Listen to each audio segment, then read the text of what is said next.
ہو سکتا ہے کہ کتے کے کہنے کا مقصد یہ ہو کہ یہ پانچوں شاہی خزانہ لوٹنے جا رہے ہیں، پانچوں بادشاہ ہوں گے۔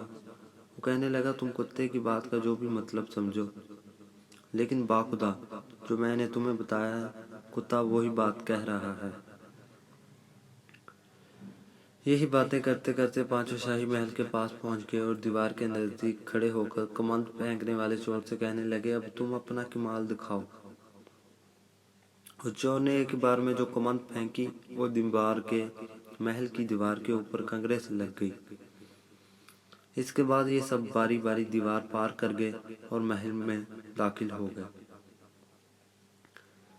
اس کے بعد اب اس چور کے کمال دکھانے کی باری تھی جو سونگ کر چھپا ہوا خزانے کی جگہ بتا دیتا تھا۔ چنانچہ اس نے اپنے خصوصی کمال سے کام لے کر جس قدر شاہی خزانہ چھپا ہوا تھا وہ سب بتا دیا، اور ان سب نے مل کر وہاں سے خزانہ نکال لیا، اور جس راستے سے آئے تھے اسی راستے سے خزانہ لے کر باہر نکل آئے۔ ابھی صبح نہیں ہوئی تھی اور رات کا اندھیرا باقی تھا، تو فوراً شہر کی حدود سے باہر نکلے اور ایک جنگل میں بیٹھ کر خزانے کی تقسیم کا پروگرام بنانے لگے۔ اب اس جو سلطان محمود غزنوی نے ان سے کہا کہ چونکہ میں تمہارا سردار ہوں اس لیے میرا علم حکم تم پر لازم ہے۔ میرا مشورہ یہ ہے کہ ہم اسی وقت خزانے کو آپس میں تقسیم نہیں کرتے، کیونکہ اگر ہم خزانہ تقسیم کر کے اپنا اپنا حصہ اپنے گھر کو لے گئے، چونکہ یہ چوری بادشاہ کے محل میں ہوئی ہے، اس لیے جب بادشاہ کو اس چوری کے بارے میں علم ہوگا تو وہ پورے شہر میں اس طرح کا انتظام کرے گا کہ ہر ممکن طریقے سے چور کو پکڑا جا سکے۔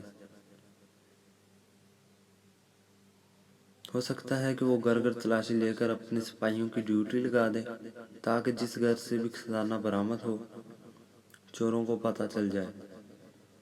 اگر ہم خزانے کا حصہ اپنے اپنے گھروں میں لے گئے تو ہم فوراً پکڑے جائیں گے، اس لیے کچھ دنوں کے لیے خزانے کی تقسیم کے کام کو ملتوی کر دیتے ہیں اور اس جنگل میں زمین کھود کر خزانے کو یہیں پر دفن کر دیتے ہیں۔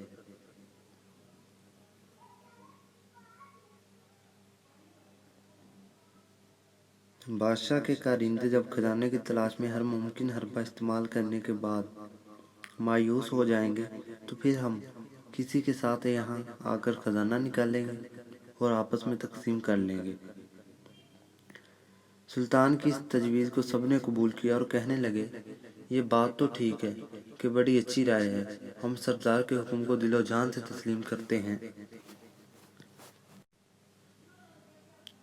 اسی بات پر جب سب میں اتفاق رائے ہو گیا اور سب نے زمین کھود کر خزانہ دفن کر دیا اور اپنے اپنے گھروں کی طرف جانے لگے تو سلطان محمود غزنوی نے ان سے کہا کہ میں تم لوگوں میں نیا نیا شامل ہوا ہوں اور میں تمہارے بارے میں کچھ بھی نہیں جانتا کہ تم کون ہو اور کس جگہ پر رہتے ہو۔ چونکہ تم نے مجھے اپنا سردار تسلیم کر لیا ہے اس لیے تم سب مجھے اپنے اپنے گھروں کے ایڈریس دو تاکہ مجھے پتہ چلے کہ تم کہاں رہتے ہو۔ چنانچہ چاروں چوروں نے اپنے گھر کے پتے سلطان کو بتا دیے۔ اس کے بعد سب اپنے اپنے گھر کی طرف چل دیے اور سلطان محمود غزنوی واپس محل میں آیا۔ جب صبح کا سورج طلوع ہوا تو یکدم شاہی محل کے ایک کونے سے سرکاری کارندوں کا شور بلند ہوا کہ شاہی خزانے کو کوئی لوٹ کر لے گیا۔ فوری طور پر پولیس کے سپاہی اور چوروں کی تلاش میں شہر کی طرف بھاگے۔ سلطان محمود غزنوی نے پولیس کے سربراہ کو ان چاروں چوروں کے نام اور ایڈریس بتائے اور حکم دیا کہ ان چاروں کو گرفتار کر لیا جائے کیونکہ شاہی خزانے کی چوری انہوں نے ہی کی ہے۔ چنانچہ بادشاہ کے سپاہی کوئی لمحہ ضائع کیے بغیر چوروں کو گرفتار کر کے لے آئے۔ وہ چاروں چور اپنے پکڑے جانے پر سخت حیرت زدہ تھے کہ آخر یہ ماجرا ہوا کیا ہے، ہم پکڑے گئے اور ہمارا سردار ابھی بھی نہیں پکڑا گیا۔ وہ سوچ رہے تھے کہ اتنی جلدی شاہی سپاہیوں نے ان کو پکڑ کیسے لیا، کون ہے کہ جس نے ہماری مخبری کی ہے۔ اس کے ساتھ ہی انہیں یہ خیال بھی آیا کہ ہم چاروں کو تو گرفتار کر لیا گیا مگر ہمارا سردار نہیں پکڑا گیا، اس کی کیا وجہ ہے۔ اسی سوچ و بچار کے عالم میں ان چاروں کو عدالت میں پیش کر دیا گیا اور قاضی نے شاہی خزانے کی چوری کے جرم میں ان کو موت کی سزا کا حکم سنا دیا۔ یہ حکم سن کر ان کے اوسان خطا ہو گئے اور آپس میں کہنے لگے کہ اگر اس وقت ہمارا سردار ہوتا تو اپنا کمال دکھاتا، لیکن افسوس کہ وہ ہمارے ساتھ پکڑا نہیں گیا، اب تو وہ خود ہی اکیلا خزانے پر قبضہ جما لے گا۔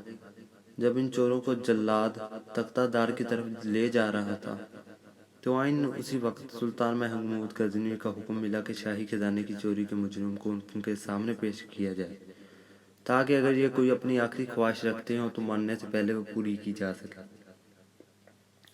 سلطان کے حکم کے مطابق چاروں چوروں کو سلطان کے حضور پیش کر دیا گیا۔ چاروں چوروں نے نظریں جھکائے شاہی دربار میں کھڑے تھے، اور سلطان محمود غزنوی شاہی لباس زیب تن کیے شان و شوکت کے ساتھ تخت پر جلوہ افروز تھے۔ اچانک اس چور کی نظر سلطان پر پڑی جو اندھیری رات میں ایک بار کی دیکھی ہوئی شکل کبھی نہیں بھولتا تھا، اور دن میں شناخت کرنا اس کے لیے بالکل دشوار نہ تھا۔ اس نے پہچان لیا کہ تخت پر جو شخص جلوہ افروز ہے وہی رات کے وقت ہمارا ساتھی تھا۔ اس نے آہستہ سے اپنے ساتھی چور کے کان میں کہا، اے دوست، رات کو کتے کی کہی ہوئی بات سمجھ میں اب آئی۔ کتا ٹھیک ہی کہہ رہا تھا، ان پانچوں میں ایک بادشاہ ہے، یہ جو تخت پر بیٹھا ہے رات کو یہی ہمارا پانچواں ساتھی تھا۔ دوسرا چور اس کی بات سن کر کہنے لگا، ارے احمق، کیا بکواس کرتے ہو؟ رات کو تم نے ایک کتے کی بات کا یقین کر کے چور کو بادشاہ بنایا، اور اب تم بادشاہ کو چور کہہ رہے ہو؟ لگتا ہے تمہاری عقل ماری گئی ہے، تم اپنے ہوش میں نہیں ہو۔ سلطان محمود غزنوی کی آپس میں کھسر پسر پھر سن رہا تھا۔ بولا، یہ تم لوگوں نے کیا کھسر پڑ لگا رکھی ہے؟ جس چور نے بادشاہ کو پہچان لیا تھا وہ فوراً چند قدم آگے بڑھا اور اپنے ہاتھ باندھ کر کہنے لگا، اے ہمارے سردار، ہم سب نے تو اپنا اپنا کمال دکھا دیا، اب تم اپنی داڑھی کو کب ہلاؤ گے؟ اس وقت ہلاؤ گے جب ہم موت کے منہ میں چلے جائیں گے۔ سلطان محمود غزنوی اس چور کی بات سن کر ہنس پڑا اور کہا، واہ بھائی واہ، تم نے مجھے پہچان لیا اور اپنا کمال دکھا دیا، تو پھر میں اپنا کمال دکھاتا ہوں اور اپنی داڑھی کو ہلاتا ہوں۔ جاؤ، تم سب آزاد ہو۔ چوروں نے جو اپنی رہائی کا حکم سنا تو بڑے متاثر ہو گئے، اور اس وقت سلطان کے قدموں میں گر کر معافی کے خواستگار ہوئے، اور آئندہ کے لیے چوری کے کاموں سے توبہ کی اور ہمیشہ کے لیے نیکی کا راستہ اختیار کرنے کا وعدہ کر کے شاہی دربار سے رخصت ہو گئے۔ ویڈیو پسند آنے کی صورت میں لائک اور سبسکرائب ضرور کیجیے اور بیل آئیکن کو ضرور پریس کیجیے۔ شکریہ۔